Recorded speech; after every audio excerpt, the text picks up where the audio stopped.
이스라엘의 아합 왕 제4년에 아사의 아들 여호사밧이 유다의 왕이 되니 여호사밧이 왕이 될 때의 나이가 35세라 예루살렘에서 25년 동안 다스리니라. 그의 어머니의 이름은 아수바라 시리의 딸이더라. 여호사밧이 그의 아버지 아사의 모든 길로 행하며 돌이키지 아니하고 여호와 앞에서 정직히 행하였으나 산당은 패하지 아니하였으므로 백성이 아직도 산당에서 제사를 드리며 분향하였더라. 여호사밧이 이스라엘의 왕과 더불어 화평하니라. 여호사밧의 남은 사적과 그가 부린 권세와 그가 어떻게 전쟁하였는지는 다 유다 왕 역대시략에 기록되지 아니하였느냐. 그가 그의 아버지 아사의 시대에 남아있던 남색하는 자들을 그 땅에서 쫓아내었더라. 그때에 에돔에는 왕이 없고 섭정왕이 있었더라. 여호사밧이 다시스의 선박을 제주하고 오빌로 금을 구하러 보내려 하였더니 그 배가 에시온 게벨에서 파선하였으므로 가지 못하게 되매 아합의 아들 아하시아가 여호사밧에게 이르되 내 종으로 당신의 종과 함께 배에 가게 하라 하나 여호사밧이 허락하지 아니하였더라. 여호사밧이 그의 조상들과 함께 자매 그의 조상 다윗성에 그의 조상들과 함께 장사되고 그의 아들 여호람이 대신하여 왕이 되니라.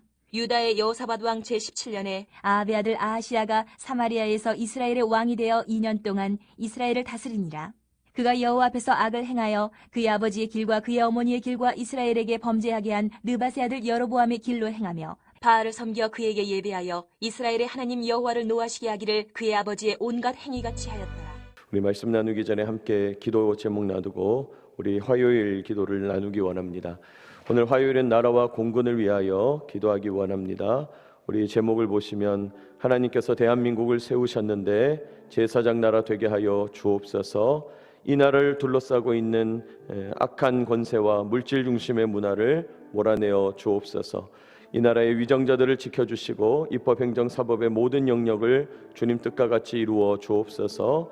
믿음의 지휘관과 공직자들을 높이 세워주시고 하나님과 국민을 두려워하도록 우리 공군의 안전을 지켜주시고 하늘을 지키는 가장 높은 힘이 되도록 새롭게 세우시는 믿음의 참모총장님을 붙잡아 주시고 하나님을 신실하게 섬기는 믿음의 대리 통치자가 되게 하여 달라고 우리 제목을 보시고 우리 합심하여서 주여 한번 외치고 우리 합심하여 기도하겠습니다.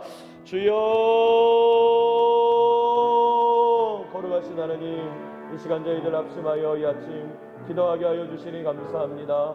하나님께서 대한민국을 강권적으로 세워주시고 지금까지 역사 가운데 정치적으로 민주화를 이루고 경제적인 풍요의 복을 허락하여 주신 줄 믿습니다. 하나님의 은혜를 깨닫게 하여 주시고 제사장 나라가 되어 복음과 평화를 수출할 수 있도록 인도하여 주시옵소서. 이 나라를 에워싸고 있는 음란과 죽음의 악한 권세를 주님 깨뜨려 주시옵소서. 풍요와 다선의 물질 중심의 문화를 몰아내어 주옵소서. 대한민국의 위정자들을 주님께서 지켜주시고 입법과 행정과 사법의 모든 영역에서 주요 국회에서 정부에서 법원에서 공의가 물같이 흐르게 하시고 정의가 하수같이 흐르게 하시는 복된 나라가 되게 하여 주시고 악을 행하는 자들은 벌하여 주옵소서. 악을 행하는 자들은 망하게 하여 주옵소서. 주여 심판하여 주셔서 주님의 권능 능력을 나타내 보여 주옵소서. 믿음의 지휘관들과 믿음의 공직자들을 높이 세워주셔서 하나님과 국민을 두려워하게 하시고 하나님 앞에 부끄럽지 않은 역사를 세워가는 복된 나라 복된 국민들이 다 되게 하여 주시옵소서. 주님 공군의 비행안전과 지상안전을 책임져 주시고 대한민국 공군이 하늘을 지키는 가장 높은 힘이 되어 임무를 완수하며 주님께 영광 돌리며 저희들 온전히 새롭게 하여 주시옵소서. 주여 믿음의 참모총장님을 세워주신 줄 믿고 감사합니다. 하나님 신실하게 하나님을 섬기게 하시고 믿음의 대리 통치자가 되게 하여 주시며 선교의 든든한 후원자가 될 수 있도록 인도하여 주시옵소서. 이 아침 나라와 공군을 위하여 기도하는 저희의 간절한 기도를 응답하여 주시고 주시옵소서. 주님 우리 함께 하여 주시고 좋은 시간입니다.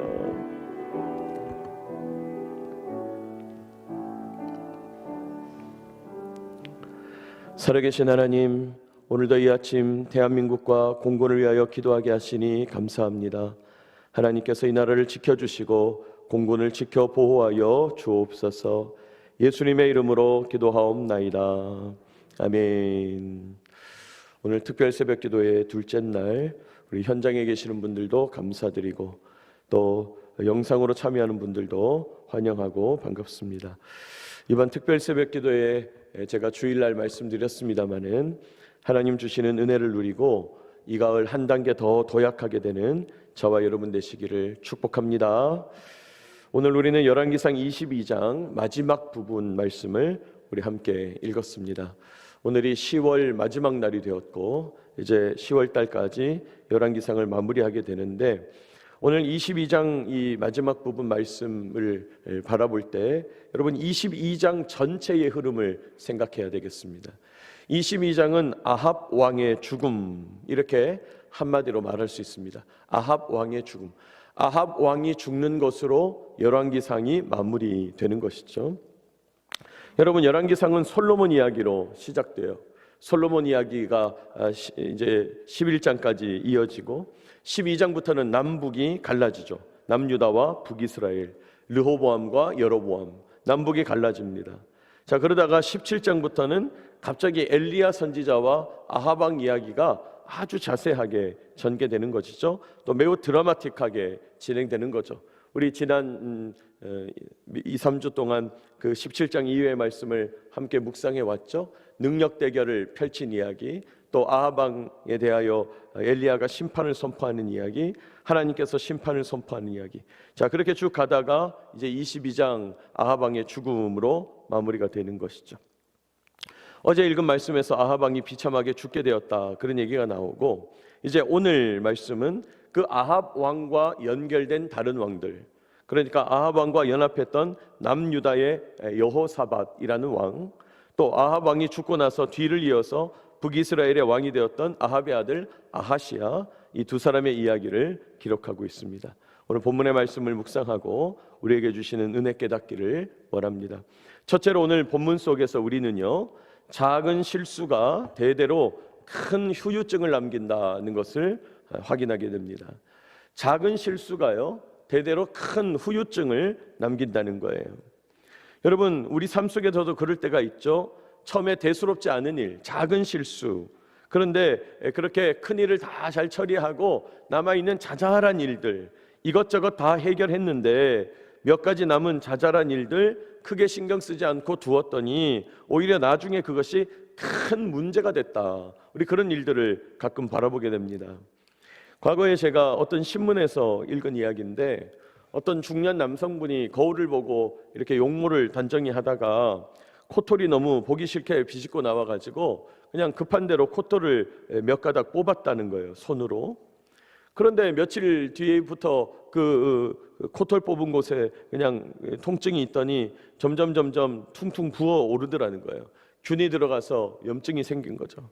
근데 그것을 방치해가지고 몸에 점점 열이 나고 폐혈증으로 발전해서 목숨을 잃을 뻔했다는 거예요. 여러분, 작은 실수가 대대로 큰 후유증을 남기는 일들은 우리 주변에서 자주 발견하게 됩니다. 그런데 오늘 본문 속에서 그런 모습들이 등장하더라는 거예요. 여러분, 오늘 보면 43절 보시면요, 여호사밧이 그의 아버지 아사의 모든 길로 행하며 돌이키지 아니하고 여호와 앞에서 정직히 행하였으나, 이렇게 말합니다. 남유다 여호사밧 왕에 대한 역사가의 평가가 등장하죠. 아버지 아사의 모든 길로 행했다, 여호와 앞에서 정직하게 행했다는 거예요. 역사가의 관점인데, 근데 여러분이 열왕기에서 역사가의 관점은 선지자적 입장에서 보는 거죠. 더 나아가서 하나님의 관점인 것이죠. 그러니까 이 여호사밧 왕은 자기 아버지 아사 왕에 이어서 하나님 보실 때 큰 흠이 없었다, 선한 왕이다, 옳은 왕이다, 바른 왕이다 말할 수 있다는 거예요. 자, 그런데 방금 읽은 9절에 산당은 패하지 않았다, 이렇게 써 있어요. 산당은 패하지 않았다. 여러분, 이 산당이라는 것이 원래 이스라엘 백성들이 가나안 땅에 들어가기 전에 이미 가나안 족속들이 우상을 섬기면서 산 꼭대기마다, 산 정상마다 이제 신에게 제사를 드리는 곳, 그게 산당이었던 거예요. 자, 그런데 이제 이스라엘이 들어가서 하나님의 이름으로 그들을 다 쫓아내고 그들을 다 멸절하고 이제 이스라엘 백성들이 가나안 땅에 정착을 했는데, 가나안 족속을 몰아내고 성막을 중심으로 예배하고 다른 것들은 다 회복이 됐는데, 기존의 바알과 아세라를 제사하던 그 산당에서 이제 하나님을 예배하기 시작한 거예요. 산당 흔적들이 있고 자리가 있고 제단이 그대로 있으니까 거기서 이제 하나님을 예배한 거죠. 그런데 이 산당은 말하자면 하나님께 예배는 드리는데 좀 우상 숭배적인 요소를 가지고 기복주의적인 관점으로 하나님께 제사를 드리는 장소인 거예요. 왜 산당이냐? 아무래도 산 위에서 드리면 하나님과 더 가깝지 않겠냐? 뭐 이런 식의 생각을 했던 것이죠.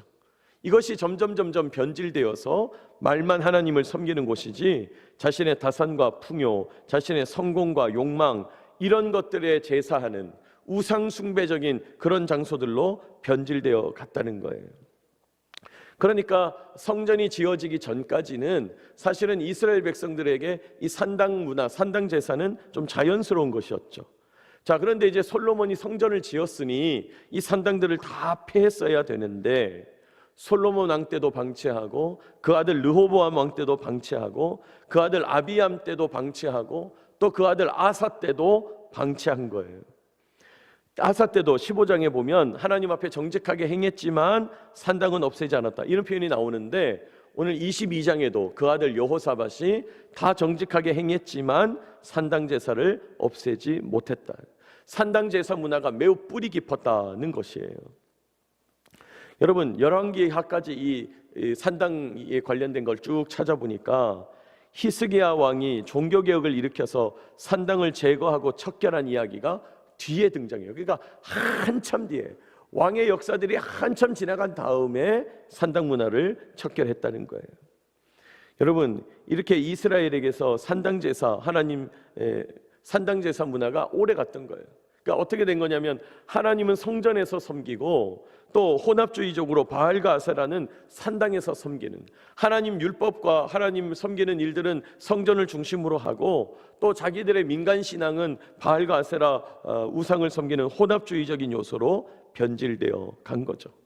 산당을 방치했는데 궁극적으로는 어떤 일이 일어났냐? 이스라엘과 유다가 멸망에 이르는 일들이 일어나게 됐다는 거예요. 작은 실수가 큰 후유증을 남긴 거죠. 터럭 하나 뽑았다가 염증으로 목숨을 잃는 것과 같은 거예요. 여러분 이 산당에서 하나님께 제사하는 문화가 처음에는 워낙 일반적이니까 별로 문제로 인식하지 못했을 거예요. 솔로몬도 하나님 앞에 제사를 올려드릴 때 1,000번째 드릴 때 기브온 산당에서 드렸거든요. 하나님께서 또 응답해 주셨거든요. 그러니까 그게 일반적이었던 거예요. 그러나 성전을 짓고 나서 또 그것이 변질되어 우상숭배의 현장으로 나타나니까 혼합주의의 온상이 되고 마침내 하나님 백성이 멸망에 이르는 일들까지 연결되더라는 거예요. 뿐만 아니라 여호사밧 왕의 실수는 또 있어요. 여러분 44절 보시겠어요? 44절 같이 읽어볼까요? 시작. 여호사밧이 이스라엘의 왕과 더불어 화평하니라 그랬어요. 남유다 왕 여호사밧이 북이스라엘의 왕과 화평했다. 그냥 한 줄 딱 적혀 있어요. 한 줄. 그런데 이 이스라엘 왕과 화평했을 때 이스라엘 왕이 누구냐 말이죠. 아유 목사님 화평하게 지내는 건 좋은 거 아닙니까? 남과 북이 화해를 하면서 지내는 건 좋은 거 아닌가요? 그렇게 생각할 수 있지만 여호사밧이 화평한 왕이 아합 왕인 거예요. 또 아합 왕의 아들 아하시야 왕인 거예요. 여러분 아합이 누굽니까? 북이스라엘을 온통 바알의 나라, 우상 숭배의 나라, 세상 나라의 악한 문화로 도배를 했던 사탄의 문화가 사탄의 나라가 되어버린 그 이스라엘을 망가뜨린 왕이 아합 왕이죠. 여러분 여호사밧은요 하나님 보시기에 나쁘지 않은 왕이에요. 좋은 왕이에요. 그런데 아합과 함께 연합합니다. 아합과 함께 전쟁에 가요. 우리 앞서서 읽어봤죠? 작은 실수입니다. 자, 그런데 이런 작은 실수가 계속 이어집니다. 아합하고 만나고 정상회담하고 또 같이 전쟁에 나가고 또 아합과 잘 지내고 마침내는 아합과 사돈을 맺게 돼요. 여호사밧의 아들 여호람과 아합의 딸 아달랴가 결혼하는 거죠. 아니 뭐 그럴 수도 있죠. 그럴 수도 있죠. 그런데 그럴 수도 있지 가다가 나중에 그 여호람이 죽습니다. 그 아들 아하시아가 또 왕이 되었다가 죽어요. 그런데 이 아달랴가 자기 아들이 왕이었던 아들이 죽는 것을 보고 눈이 뒤집어져서 사탄의 하수인의 본색을 드러내요. 다윗의 자손, 왕의 자손들을 싹 죽이고 자기 스스로 여왕이 되는 이야기가 등장하는 거죠. 여러분 다윗 자손 유다 나라가 멸절될 뻔한 아주 심각한 사건이었어요. 작은 실수가 큰 후유증을 남긴 것이죠. 여러분, 그러므로 하나님 앞에서 작은 일은 없습니다. 여러분, 하나님 앞에서 자잘한 일은 없는 거예요. 저거 뭐 아무 일도 아니겠지, 저거 괜찮은 일이겠지. 여러분, 그런 것은 없는 것입니다. 우리가 무심코 흘려버린 일들이 어떻게 변하여 큰 문제로 다가오는지는 알 수 없다는 거예요. 우리가 쉽게 생각했던 어떤 문제들이 나중에는 큰 재앙으로 다가올 수도 있다는 것입니다. 여러분, 우리 부대에서 자주 말하는 것 중에 하인리히의 법칙이라는 게 있어요. 하인리히의 법칙. 하나의 대형 사고가 발생하기 전에 같은 원인으로 수십 차례 경미한 사고가 일어난다. 또 그 뒤에 배후에는 수백 번의 징후가 있었다. 이게 통계학적인 법칙이에요. 통계를 내보니까 하나의 대형 사고, 큰 사고, 뭐 이태원 참사라든지 세월호 사건 같은 큰 사고가 일어나기 전에 통계학적으로 29번의 비스무리한 사건, 경미한 사고들이 있더라는 거예요. 그리고 더 뒤에 조사해 보니까 수백 번의 징후, 300번 정도의 징후가 일어나더라는 거예요. 잘 보이지 않는 징후를 방치하고 경미한 사건, 사고들을 방치하니까 마침내는 큰 대형 사고가 일어난다는 거죠. 여러분, 영적으로도 마찬가지입니다. 하나님 앞에서 작은 일이란 게 없는 거예요. 여러분, 작은 일이 큰 일 되는 거예요. 그러므로 우리는 어떻게 해야 됩니까? 작은 일도 주님께 아뢰고 큰 일도 주님께 아뢰어야 합니다. 하나님 앞에 아뢰지 못할 작은 일이 없는 거예요. 또 하나님 앞에서 하찮은 일, 작은 일이라고 내가 구분할 필요가 없는 거예요. 어떤 분들은 봉사하면서 그런 생각할 수도 있어요. 때로 아이고 하나님, 아이고 내가 그래도 왜 이렇게 번듯한 사람인데 이렇게 하찮은 일에 저를 사용하십니까? 아이고 하나님, 제가 이런 것까지 해야 되는 겁니까? 이렇게 생각할 수 있어요. 그러나 그렇지 않다는 거예요. 하나님 앞에서 그런 일이 없다는 거예요. 우리가 볼 때는 오히려 큰 일, 적은 일 나누지만은 하나님 앞에서는 큰 일이 오히려 작은 일이고 작은 일이 오히려 큰 일이 될 수가 있다라는 거죠. 주님 뭐라고 말합니까? 한 영혼이 천하보다 귀하다. 한 영혼이 천하만큼 귀하다. 그게 어떻게 논리적으로 성립하는 말이에요. 그러나 하나님 앞에서는 안 귀한 영혼이 없고 한 영혼께 집중할 때 하나님이 오히려 큰 일을 이루시는 거예요. 여러분, 이런 분들도 있어요. 큰 일은 걱정이 되니까 하나님께 자꾸 아뢰요. 하나님, 이런 큰 일이 있습니다. 어떻게 하면 좋겠습니까? 의논하고 기도하고 간구하고. 근데 자잘한 일들은 내 선에서 해결 가능할 것 같으니까 기도를 안 해요. 자꾸 내 선에서 처리하려고 해요. 그런 분들이 있다는 거예요.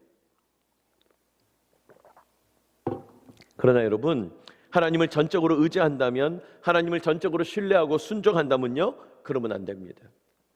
내 선에서 처리를 하더라도 아뢰야 돼요. 하나님, 이거 제가 이전에 했던 일이고 익숙한 일이고 이렇게 해도 되겠습니까? 이렇게 하는 거 뭐 당연한 거 아닐까요? 라고 하나님께 자꾸 아뢰야 돼요.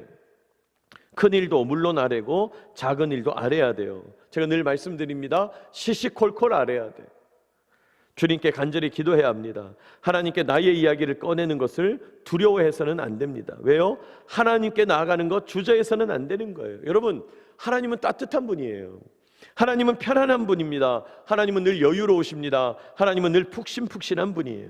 우리가 어떤 문제를 얘기하든 어떤 이야기, 어떤 사소한 어려움, 어떤 것들도 가지고 하나님께 나아갈 수 있습니다. 여러분, 우리 하나님은 넌 뭐 이 정도 가지고 이런 걸 갖고 나한테 와서 기도하냐? 이렇게 말하지 않으신다는 거예요. 안아주십니다. 품어주십니다. 용납해 주십니다. 그러므로 큰 일이다 작은 일이다 구분하지 말고 모든 것을 주님께 아뢰어서 주님 주시는 온전한 은혜 받아 누리는 저와 여러분 되시기를 축복합니다. 주님이 주시는 온전한 은혜가 있다는 거예요. 작은 실수가 큰 사건 사고 되지 않도록 모든 것을 전적으로 주님께 맡겨야 합니다.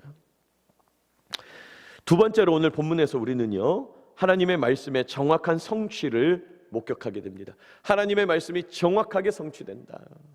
사실 이런 내용은 우리가 22장뿐 아니라 이 열왕기상 전체에서 확인했었죠.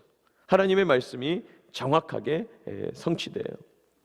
여러분, 오늘 말씀 보시면 악한 아합 왕이 죽고 그의 아들 아하시아가 왕이 되었다 이렇게 표현합니다. 51절 보니까 유다의 여호사박 제17년에 아합의 아들 아하시아가 사마리아에서 이스라엘의 왕이 되어 그러면서 뭐라고 그래요? 몇 년 동안 다스렸어요?